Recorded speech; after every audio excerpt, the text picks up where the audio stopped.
En el nombre del Padre, y del Hijo, y del Espíritu Santo. Amén. Ven, Espíritu Santo, llena los corazones de tus fieles, enciende en ellos el fuego de tu amor. Envía, Señor, tu Espíritu, y renovarás la faz de la tierra. Oremos. Oh Dios, que llenaste los corazones de tus fieles con la luz del Espíritu Santo, concédenos que, guiados por el mismo Espíritu, sintamos con rectitud y gocemos de tu celestial consuelo.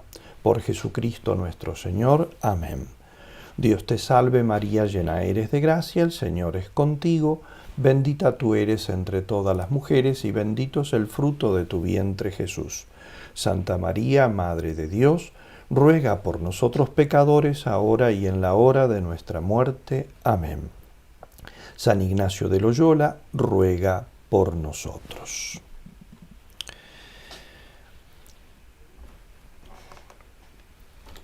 Vamos a hacer ahora la meditación que San Ignacio tituló de dos banderas. El motivo de la misma nos lo explica Ignacio en el número 135 del libro de sus ejercicios, en una nota que él llama Preámbulo para considerar estados. Si estuviésemos haciendo los ejercicios típicos o de 30 días, después de la meditación del reino, habríamos meditado varios misterios de la vida de Cristo, entre estos a Jesús viviendo en obediencia a sus padres en Nazaret, donde se nos muestra como modelo de cómo vivir según los mandamientos, lo que es propio de los laicos o seglares. Y también las meditaciones de Jesús niño que se queda en el templo. ¿Por qué me buscabais?, le dice el niño a José y a María. ¿Acaso no sabíais que yo debo ocuparme de las cosas de mi Padre? Por lo tanto, aquí se nos muestra como modelo del que, además de vivir los mandamientos, consagra toda su vida a Dios, es decir, perfección evangélica o vida religiosa. Por eso, con esos dos ejemplos delante, Ignacio quiere que también yo comience a investigar qué quiere Dios en concreto para mi vida. Y esto lo hará haciéndome meditar los diversos misterios de la vida de Cristo. Pero antes de meterme en la vida de Cristo paso a paso, lo que nosotros no podemos hacer a veces en un ejercicio reducido, pero sí en el ejercicio de 30 días, San Ignacio quiere, antes de que yo me introduzca en ese seguimiento de Cristo en la meditación, quiere que me disponga con 3 meditaciones fundamentales con las cuales prepare mi inteligencia guiada por la fe, en segundo lugar mi voluntad, en tercer lugar mi amor al Señor. Es como un test sobre la fe o de inteligencia elevada por la fe, un test sobre mi voluntad, un test sobre mi caridad. Estas 3 meditaciones son 2 banderas, 3 binarios y 3 grados de humildad. Vamos a hacer ahora entonces la meditación propiamente de 2 banderas.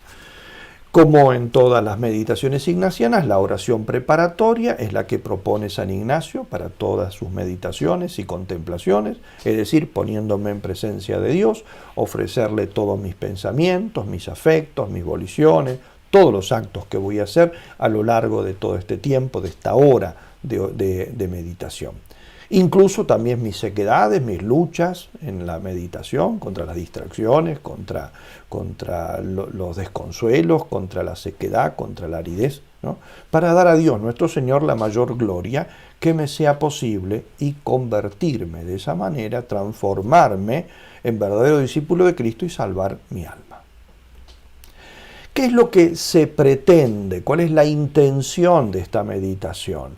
En esta meditación se pretenden 2 cosas. En primer lugar, conocer el modo de actuar de Cristo y el modo de actuar de Satanás para no dejarme engañar por este último en mi búsqueda de la voluntad del Señor y en mis decisiones. Por el contrario, seguir justamente el estilo de Jesús. Es decir, se pretende que con la gracia y la luz de Dios, que se debe implorar intensamente durante toda la meditación, se comprenda bien cuáles son las dinámicas de actuación del espíritu del mal y cuáles las de Cristo, y de este modo entonces se asuma a nivel de convicción profunda que esto es así. Digamos, que acá es Cristo quien me está insinuando estas cosas, o aquí esto no puede ser Dios, tiene que ser el mal espíritu o el demonio quien me está actuando. En primer lugar se pide eso, conocimiento de esto. Y en segundo lugar se pide oración intensa, dice, para conocer ambos modos de actuar, para corregir los criterios desviados que yo haya tenido hasta ahora y para seguir, al buscar y decidir el modo de actuar de Cristo y guardarme así de los engaños del maligno. Pedir por eso fuerzas para aceptar humildemente que soy vulnerable al engaño y que muchas veces el que está metiendo ciertas ideas en mi cabeza, ciertos deseos, ciertos gustos, no es Dios, sino el espíritu del mal. En el lenguaje normal, una bandera, ¿qué significa? Es un signo externo de algo, de un ejército, de una patria, ¿no? Y en particular, como digo, significa ejército o bando, ¿no? Aquí en esta meditación, la palabra bandera se usa en sentido amplio, como modo de actuar, estrategia de implementar que tiene justamente un ejército en una batalla, ¿no? La expresión estar debajo de una bandera que utiliza aquí San Ignacio en el número 137 significa que una persona ha asimilado esa bandera, es decir, las ideas, los criterios de actuación, las convicciones, etcétera, del caudillo que la comanda, ¿eh? Se ha puesto bajo esa bandera, está siguiendo, ¿no?, las instrucciones, el modo de obrar, las sugerencias de ese caudillo particular. San Ignacio nos propone primero la historia, una historia, es decir, el argumento de esta meditación. Será aquí, dice San Ignacio, como Cristo llama y quiere que a todos, bajo su bandera, y Lucifer, al contrario, los quiere debajo de la suya. Por lo tanto, ambos caudillos preparan sus ejércitos y para eso reclutan su gente. La diferencia está en cómo lo hace cada uno y eso es lo que debemos meditar y convencernos. La composición del lugar. Aquí he puesto dos cuadros que nos pueden ayudar de alguna manera. Jesucristo elegido, entrando humildemente en Jerusalén, montado en un asno, y por el otro lado una representación del Bosco de este pintor tan famoso sobre el infierno, ¿no? San Ignacio nos dice que veamos con la imaginación, dice, un gran campo de toda aquella región de Jerusalén, donde el sumo capitán general de los buenos es Cristo nuestro Señor, y otro campo en región de Babilonia, donde el caudillo de los enemigos es Lucifer, ¿no? Por eso justamente estas dos imágenes nos pueden servir quizá de inspiración para hacer nuestra propia composición de lugar. Observemos que aquí en estos dos cuadros el Señor es pintado como un rey manso, rodeado de sus apóstoles y siervos, la ciudad serena y armoniosa puesta a su servicio. En el otro, en cambio, esa descripción del Bosco del infierno nos puede servir justamente de lo que San Ignacio quiere simbolizar con Babilonia, la palabra que utiliza, ¿no?, el campo, ¿no?, Jerusalén y Babilonia. Pone Babilonia significa bíblicamente confusión, y eso es lo que nosotros vemos. La ciudad del mundo, la ciudad del caos, la ciudad de estas ideas mundanas, ¿no?, son reflejos justamente de quien es en última instancia, su caudillo, que es el hacedor de toda confusión, de toda mezcla, ¿no?, indebida de cosas y de planos. La petición, ¿qué es lo que tenemos que pedirle a Dios? Aquí se le pide, esto está en el número 139 del libro de los ejercicios, se le pide, podemos decir así, tres cosas. En primer lugar, se le pide conocimiento profundo y claro de la estrategia de Satanás, es decir, que realmente yo entienda cómo es su plan de ataque, su modo de actuar. En segundo lugar, se le pide ayuda para librarme de él. Y en tercer lugar, conocimiento ahora de la estrategia de Cristo, plan de atracción y su modo de actuar, y la gracia para seguirlo, ¿no? Es decir, que yo me mentalice de esto y suplique al Espíritu Santo realmente el no dejarme arrastrar como un tonto muchas veces, a veces no es con plena conciencia, pero como un tonto, y los tontos van como los que tienen plena conciencia, también los tontos son arrastrados donde ellos no tendrían que ir, ¿no? Y que yo entonces no me deje, arrastrar como un tonto por la estrategia del maligno, sino que yo realmente, consciente y plenamente, de forma deliberada, siga las insinuaciones, los planes, los llamados de Jesucristo. Ya de entrada San Ignacio nos advierte que la vida verdadera y los medios que a ella llevan, Jesucristo los ha plasmado en sí mismo. Por eso no se limita aquí San Ignacio a pedir gracia para conocer la doctrina de Cristo, sino para ponerla en práctica, es decir, para imitar a Jesucristo.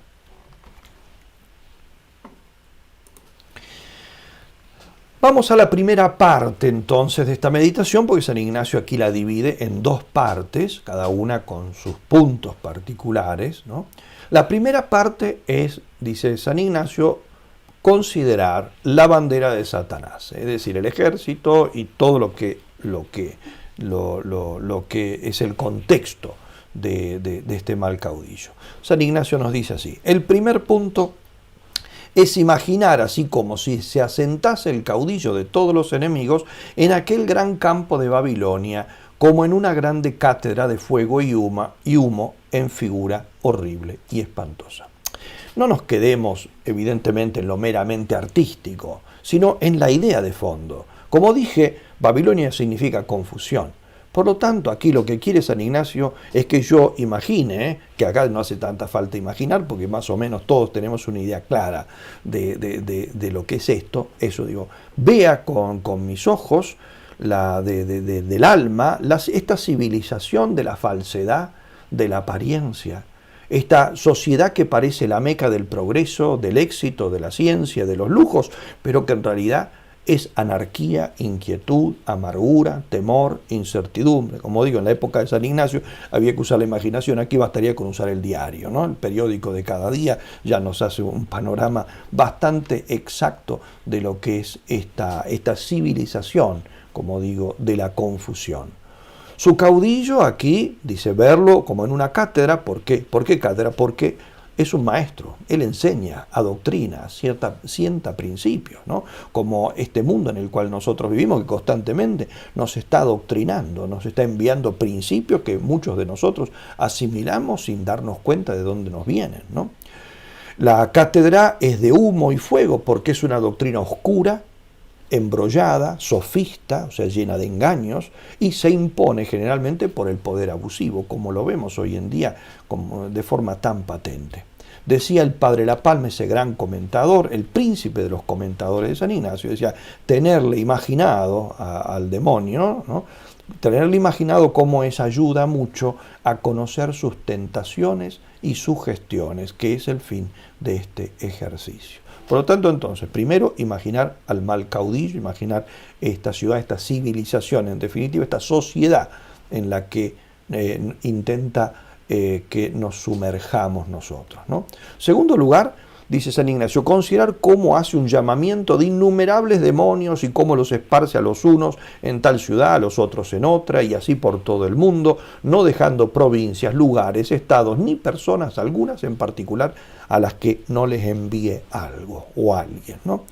Este sí que tiene celo, evidentemente, pero es un celo diabólico, ¿no? El mal es astuto y pone ahínco en propagarse lo más rápido y eficaz posible, decía el Papa Juan Pablo II en uno de sus libros, Memoria e Identidad. Decía, hay que apurarse a hacer el bien porque el mal no descansa y siempre va más rápido que nosotros. No porque el mal sea más rápido que el bien, es porque nosotros somos perezosos y lentos, ¿no? El maligno tiene para esto sus ministros, es decir, sus colaboradores. No son todos demonios, por supuesto. Muchos son simplemente pecadores que le hacen el caldo gordo al diablo. Maestros que enseñan la falsedad, padres que no educan a sus hijos, ¿no? Unos que dan mal consejo, todos los hacedores de escándalo. Qué mejor mensaje, qué mejor tirada de anzuelos y de redes que las que hacen las personas escandalosas, las que dan escándalo con su vida, las que dan escándalo invitando deliberadamente o con su modo de vivir al sexo, al lujo, a la riqueza, al vivir volcado sobre este mundo, ¿no? Envía por eso el demonio tentadores a todo el mundo. Y nosotros podríamos decir, y muchos se ofrecen a ir sin que los envíe nadie, porque, como digo, esto es lo que nosotros estamos viendo día a día en nuestra propia sociedad. Y esa expresión de San Ignacio, cómo no perdona persona ni lugar, o sea, no se olvida de ninguno. Ni al más perdido que esté allí, de alguna manera se encargará de que alguien vaya y le ponga, como decimos nosotros, la pulga en la oreja, algo que lo inquiete, algo que lo tiente, algo que lo empuje hacia el mal, ¿no? San Antonio, en una de sus visiones, vio todo el mundo como una telaraña, llena de lazos y trampas. Y San Pedro, en la primera de sus cartas, que es un texto inspirado, describió al demonio como un león que anda rondando a cada uno, buscando a ver a quién puede devorar, ¿no? Es así. El gran poeta argentino Leopoldo Marechal ha dejado unos versos que a mí me gusta mucho citar con esta oportunidad de hablar de este tema, porque de alguna manera nos advierte esto. Dice él así: es todo como si aleccionara a una persona que se llama Joseph, ¿no? Y le dice: por la mañana cuando te levantes, piensa, Joseph, en este nuevo día. Y no te olvides que al salir el sol entrarás en el campo de batalla. Que no te engañe el paso normal de los tranvías, ni la canción melosa del frutero, ni el pacífico rostro de tu jefe, ni la sonrisa blanca de tu subordinado. Ángeles y demonios pelean en los hombres. El bien y el mal se cruzan invisibles aceros, y has de andar con el ojo del alma bien alerta si pretendes estar en el costado limpio de la batalla. Joseph, nada es trivial en esta guerra. Basta el peso ladrón de una bolsa de azúcar para que llore un ángel y se ría un demonio. Nada es trivial en esta vida. Por eso debemos vigilar dentro y fuera de nosotros, estar atentos, alertas, velar, como enseña tantas veces Jesús en sus parábolas. ¿A qué cosas ahora podemos ver? ¿A qué cosas sugiere el demonio a sus ministros, ¿no? Que deben justamente tentar, llevar a los hombres, ¿no? Él resume el sermoncito que les echa Satanás a sus ministros, que no hace falta que sea un sermón formal, sino, como digo, son las ideas que el mundo, ministro esencial del demonio, va instigándonos a todos, ¿no? Enseñen esto, divulguen esto, ¿no? ¿Y cuál es ese sermón? Es una arenga impulsiva que empuja a actuar con astucia, con engaño, ¿no? Y que astutamente, ¿no?, sugiere que se sigan 3 pasos, porque es muy pedagógico el demonio cuando quiere obrar, muy pedagógico. Entonces dice, primero que tienten, que sugieran codicia de riqueza, porque esto es lo más exterior e ínfimo, ¿no? El tener siempre más, que sugieran eso, el hambre de tener, de poseer, incluso lo innecesario. Por lo tanto, que empiecen eso, sugiriendo apegarse a las cosas, al dinero, a las posesiones, incluso al mismo tiempo de cada uno, ¿no? Son hilos estos, las cosas exteriores, el volcarse sobre ellas. ¿Cuántas cosas? Si nosotros revisamos nuestra casa para viendo qué cosas son innecesarias, incluso simplemente haciendo esto, mirando de cada cosa, cuáles son las cosas que tengo en mi casa que hace más de 2 o 3 años que no uso. Evidentemente porque por las dudas la guardo.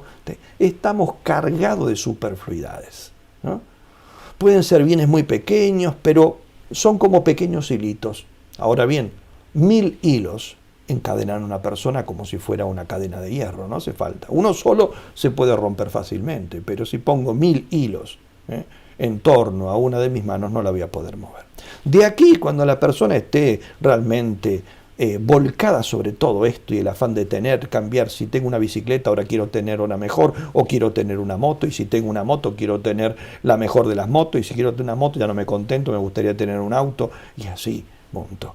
Y a veces me doy cuenta de que tengo la bicicleta, la moto, el auto, la lancha, y que hace como no sé cuántos años que la bicicleta ni siquiera la bajo del galpón, porque tengo tantas cosas que no necesito nada, ¿no? Pero estoy como agobiado y siento incluso de que estoy vacío, de que necesito más.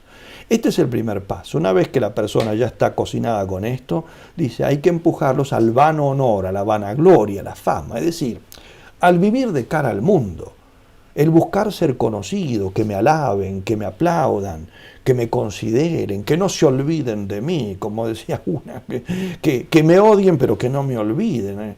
Es eso, ¿no? La necesidad de ser considerado, ¿no? Y por el contrario, el miedo a ser burlado, a fracasar, a que se burlen de mí, a que me señalen con el dedo, a que se rían de mí, ¿no? Al perder la fama que uno tiene, ¿no? Estas cosas muchas veces hay personas que las llegan a defender con más ahínco que un perro defiende su hueso, ¿no? Y esto muchas veces con tal de un aplauso, con tal de que no vayan a hablar mal de mí, con tal de que no se burlen de mí, nos lleva muchas veces a pactar y a transar con el demonio, ¿no? Aunque me consideren, pues cuando digo de burlen de mí, que me consideren que soy un atrasado, que soy un retrógrado, que no entiendo las cosas, que estoy fuera de moda, que soy un excéntrico, que cualquier cosa puede ser, ¿no? Y de aquí, cuando la persona vive entonces dependiente del aplauso del mundo, de la aprobación del mundo, dice, el paso final es llevarlo a la soberbia. Tercer paso, soberbia, es decir, plantarse ante Dios. El creer que nos salvamos a nosotros mismos, confiar en nuestras propias fuerzas, en la propia ciencia, en nuestras propias mañas. Y de aquí dice San Ignacio, cuando uno más o menos estas tres cosas han conformado gran parte de su vida, se derivan todos los demás vicios, ¿no? ¿Por qué? Porque del primero de ellos, de la codicia, nacen las mentiras, robo, fraude, violencia. Para tener más, muchas veces tengo que decir una mentirita, tengo que, eso, una injusticia, no pagar esta deuda, quedarme con esto que no es mío, pero no lo devuelvo. Nace todas esas cosas. De la vanagloria y la hipocresía, el deseo de trepar, el amor por los cargos. De la soberbia, la ceguera, la terquedad, la desobediencia, etcétera, y todo eso, y de aquí, y muchas veces todo esto, ¿no? Evidentemente, la contrapartida, que es el que se me quiebre la rama en la que estoy parado y caiga en el charco de los vicios más bajos, más denigrantes, incluso los que pensaba que yo jamás llegaría a eso, ¿no? El lodo de la lujuria, de la droga o de lo que sea. Todo esto, ¿por qué? Porque el demonio quiere construir el antirreino de Dios, el antirreino de Dios. De aquí nosotros podemos sacar entonces dos reglas, porque lo importante, como digo, esto apunta a la inteligencia, entonces a formarnos criterios, ¿no? Estas dos reglas son así, son las siguientes. Primera, cuando nos sintamos atraídos por alguna de estas cosas, a tener más, a aparecer, a brillar, a mandar, a buscar el ser considerados, sepamos darnos cuenta de que lo que estamos viendo es la cola del diablo, que siempre está detrás de estas cosas. Desconfiemos. Desconfiemos de todos los sentimientos donde nosotros estamos buscando eso, ser apreciados, el poseer algo más, el trepar, el tener más dinero, etc. Desconfiemos, no nos creamos que eso puede ser algo que me inspira a Dios. En segundo lugar, lo mismo cuando nos veamos inclinados a cosas que no parecen tan malas o incluso que pueden parecer buenas, pero son menos buenas de las que ya tengo, o nos atraen pero produciendo turbación, inquietud, apegos, porque Satanás empuja, incita, engaña, es embaucador, tienta violentamente, porque todo eso es propio del enemigo de Dios, que justamente se opone a Dios, que es Rey de paz. Pasamos ahora a la otra bandera, el otro ejército, el otro reino, el de Jesucristo, no la bandera de Cristo. San Ignacio dice, así por el contrario se ha de imaginar el sumo y verdadero capitán que es Cristo nuestro Señor, ¿no? Y para esto entonces el primer punto que propone San Ignacio es considerar cómo Cristo nuestro Señor se pone en un gran campo de aquella región de Jerusalén, en lugar humilde, hermoso y gracioso, ¿eh? Por lo tanto, veamos a Cristo digno de ser amado, ¿eh? El Salmo 45 dice, eres el más hermoso de los hijos de los hombres, en tus labios corre la gracia. Por eso te bendijo Dios para siempre. Cíñete tu espada sobre el muslo, oh héroe, tus galas y preseas, y marcha, cabalga por la verdad y la justicia. Tu trono subsistirá para siempre jamás. Cetro de equidad es el cetro de tu reino. Amas la justicia y aborreces la iniquidad. Por eso Yahvé, tu Dios, te ha ungido con el óleo de la alegría más que a tus compañeros. Salmo 45. Nos puede servir simplemente leerlo detenidamente para hacer como esa imaginación de lo que es esa serenidad, de lo que es realmente el buen capitán, ¿no? Rodeado de humildad, rodeado de serenidad fundamentalmente y de señorío. En segundo lugar, considerar el llamamiento. También él tiene sus ministros, sus apóstoles, sus misioneros, a quienes envía por todo el mundo. Estos son sus amigos, son los buenos, son los santos, los apóstoles, los misioneros, sus colaboradores en esta gran empresa de hacer el bien y llevar a todos a Dios. Y a ellos les pide que dejen todo, muchas veces su patria, sus amigos, su familia, sus bienes, y que vayan a llevar la luz donde todavía hay tinieblas, conformando así el cuerpo místico del Señor, del que dice San Pablo, lo puso por cabeza a Jesucristo de toda la iglesia. Cristo influye sobre los suyos a través del amor y la amistad. Y también él les hace un sermoncito con sus instrucciones, los envía, pero les enseña también cómo es que deben invitar a este reino divino, cómo deben hacerlo, ¿no? Deben hacerlo de forma escalonada porque Él conoce nuestras debilidades, sabe que debemos ir de lo menos a lo más, de lo más conocido a lo menos conocido, del escalón de abajo al escalón de arriba, ¿no? Y nos tiene paciencia y sabe que estamos muy apegados a las cosas, entonces que desapegarnos es algo que lleva su tiempo. Entonces también, dice, como el mal caudillo dio sus instrucciones, el buen caudillo con mayor razón da las suyas. Y Jesucristo, es decir, en definitiva lo que nos está haciendo San Ignacio es explicarnos qué es lo que enseñan los evangelios, ¿no? Lo primero que dice que hay que invitar es a la pobreza. La pobreza contra codicia. Lo primero que invitaba el demonio es al apego, al mirar, al estar admirado por el lujo, por las cosas del mundo. Jesucristo, en cambio, contra eso, justamente la primera cosa es la pobreza. Pobreza quiere decir no dejarse encandilar por las cosas materiales. Contentarse con lo esencial y lo necesario, ¿no? Ser capaz de decir, no me hace falta esto. No me hace falta un nuevo par de zapatos. Sí, tengo como 3 que nunca lo he usado, ¿no? Es más, de esos 3 tendría que regalar algunos, ¿no? Me acuerdo, una vez conocí a una persona que tenía una familia hermosa, con varios hijos, y me contaba cómo educaba a sus hijos. Y una de las cosas que hacía era, cuando llegaba el tiempo de hacerles regalos de Reyes, de Navidad, ¿no? Les ponía una condición. Si ellos querían recibir regalos nuevos, los regalos que habían recibido el año anterior se los tenían que regalar a niños más pobres. Si no, no les hacía falta. Primera cosa, que aprendieran a desprenderse. Si ellos eran tan egoístas que no querían, pues bien, evidentemente eso les cerraba la posibilidad de que recibieran uno nuevo. No les dejaba acumular. Y en segundo lugar, con mucha pedagogía, no les regalaba nunca, tenía varios hijos pequeños, no les regalaba un regalo a cada uno. Regalaba regalos que tuvieran que usar entre todos, es decir, con juegos para todos, de modo tal de que compartieran.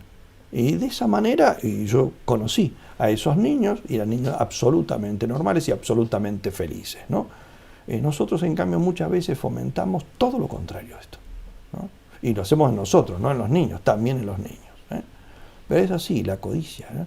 En cambio, eso, ir a lo esencial, no estar detrás de las novedades, de lo que brilla. Hay personas que todavía no han terminado ni siquiera de conocer todas las funciones que tiene su teléfono y ya están encandilados y haciendo cola para comprarse el próximo porque ha sido anunciado que va a salir con mejora. Tiene 16 cámaras cuando tiene el suyo tiene 3 y todavía no sabe cómo se usan. Es así, ¿no? Pobreza, primera cosa, el desprendimiento. La libertad comienza eso, yendo a lo esencial. Y seamos capaces de decir, somos esclavos. Porque si nosotros no reconocemos que somos esclavos, nunca pediremos la libertad. Es así. Para pedir la libertad, la primera cosa que tengo que darme cuenta, tengo que reconocer, es que estoy detrás de las rejas. Y estamos detrás de las rejas de las necesidades falsas que nos hemos dejado crear. Por la propaganda, por esta sociedad de consumo total, ¿no? En primer lugar, entonces, pobreza.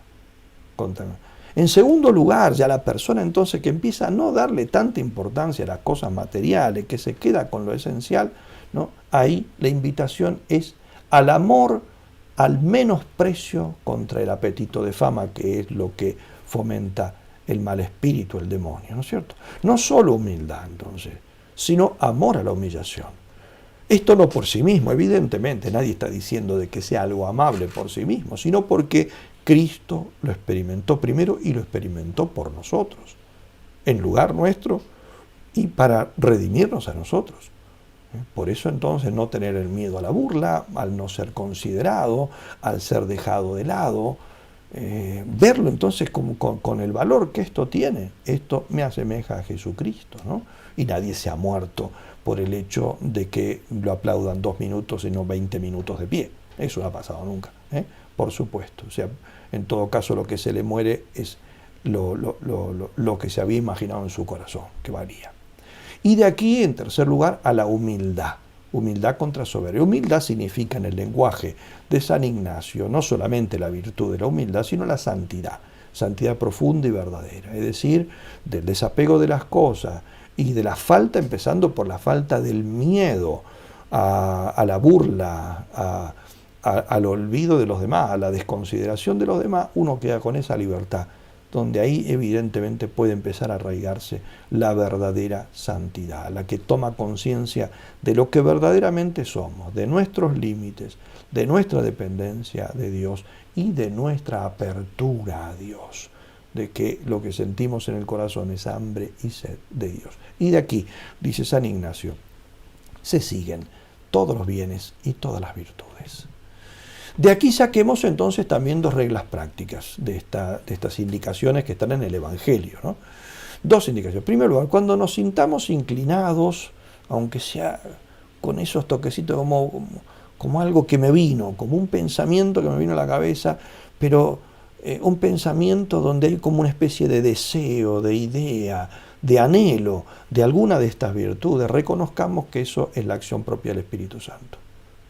El hecho de decir, ¿para qué necesito tantas cosas? Dejemos esto, vayamos solo a lo esencial. No busquemos el aplauso de los demás, aprendamos también a escondernos nosotros, en el buen sentido, escondernos para estar con Dios, ¿no? No estar siempre sobre el tapete, no buscar, como me decía una buena persona, ser el centro de mesa siempre, que todo gire en torno a mí, que todos me estén dando vueltas en torno mío, ¿no? Cuando viene esto de eso en el corazón, este hastío por las cosas del mundo, bueno, reconozcamos entonces que estas cosas, el que llama a ellas es el Espíritu Santo. Segunda regla, y lo mismo cuando experimentemos esas invitaciones llenas de luz, de quietud, de suavidad, a pesar de que sean invitaciones a la cruz, ¿no? A veces invitaciones a hacer un poco más de penitencia, vienen con un cierto temor, porque le tenemos miedo a la cruz, le tenemos miedo a la penitencia, pero por otra parte, como experimentando, pero yo estaría más tranquilo si lo hago, porque ese es el modo, esa suavidad, es el modo con que atrae Jesucristo, que atrae siempre desde adentro. Y confiemos en Él y abrámosle el corazón de par en par, sin miedo, ¿no? San Ignacio nos hace terminar esta hermosa meditación, importantísima meditación, con 3 coloquios, 3 oraciones íntimas, 3 diálogos, eso es un coloquio. El primer coloquio es con Nuestra Señora, con la Virgen Santísima. A ella debemos hablarle con toda confianza y pedirle, dice San Ignacio, que nos alcance de parte de su Hijo la gracia para ser recibido debajo de su bandera. Y primero, dice él, asuma pobreza espiritual, y si su divina majestad fuere servido y me quisiera elegir y recibir, también a pobreza actual. Segundo, a pasar oprobios e injurias por más imitar a Jesucristo.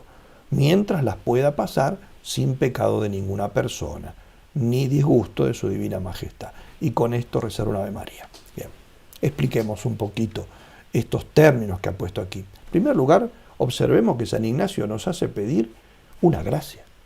O sea, el hecho de militar bajo la bandera de Cristo es una gracia que Cristo nos hace a nosotros. A veces uno diría, bueno, si te puedo dar una mano, ¿qué mano le voy a dar yo? Es muy relativo eso. Por supuesto, yo trabajo para Jesucristo, hago apostolado, predico, lo que sea, ciertamente. O padezco mis cruces y de alguna manera, como el Cireneo, estoy ayudando a Cristo a llevar la cruz. Pero en realidad es Él el que me está ayudando en eso. Es una gracia. Es una gracia, no me tiene que dar ninguna paga, yo no le estoy haciendo ningún favor, me está haciendo el favor a Él. Primera cosa, San Ignacio quiere que reconozcamos que lo que le estamos pidiendo es algo que se lo pido como una gracia y que no todos lo obtienen. Estar bajo su bandera, ¿no? Y estar bajo su bandera, ¿de qué manera? En primer lugar, pasando suma pobreza espiritual, que es el desapego espiritual. El desapego espiritual. El dar importancia, como decíamos, a lo esencial, ¿no? Y dejar de lado todas las cosas que son innecesarias, que son la inmensa mayoría de las que nos rodean. Y, dice él, si fuese servido y me quiere elegir y recibir en ese estado, el estado ya religioso, también que me conceda la gracia de la pobreza actual. La pobreza actual es no solamente estar desapegado espiritualmente, sino el hecho concretamente no poseer nada. O no poseer nada innecesario, superfluo, ¿no? No poseerlo de hecho, como hacen en principio todos los que se consagran a Dios en su vida, ¿no? En primer lugar. Y en segundo lugar, el pasar, entonces lo de la pobreza y pedir la gracia de militar en Cristo, en este sufrir por Él oprobios e injurias para imitarlo a Él. No porque en sí mismas me agraden, porque no somos masoquistas ni mucho menos, pero porque Jesucristo las pasó primero, entonces no tenerle miedo a ser considerado loco, retrógrado, anticuado o lo que sea, oscurantista, todos los epítetos que nos va a poner el mundo para tratar de denigrarnos y tirarnos abajo y hacer que nos avergoncemos de profesar lo que nosotros profesamos. Ese es el primer coloquio, terminar con un Ave María. Segundo coloquio es lo mismo, pedir lo mismo, pero ahora dirigiéndome al Hijo, para que Él me alcance estas dos gracias de su Padre. Y terminar con un Anima Christi, alma de Cristo, ¿no? Y el tercer coloquio está dirigido directamente al Padre, para que Él me conceda estas gracias que solamente pueden provenir de sus manos. Y terminar con un Padre Nuestro. Y también nosotros terminamos esta meditación y le pedimos realmente a nuestro Señor que nos considere la gracia de poder militar debajo de la bandera de su Hijo Jesucristo.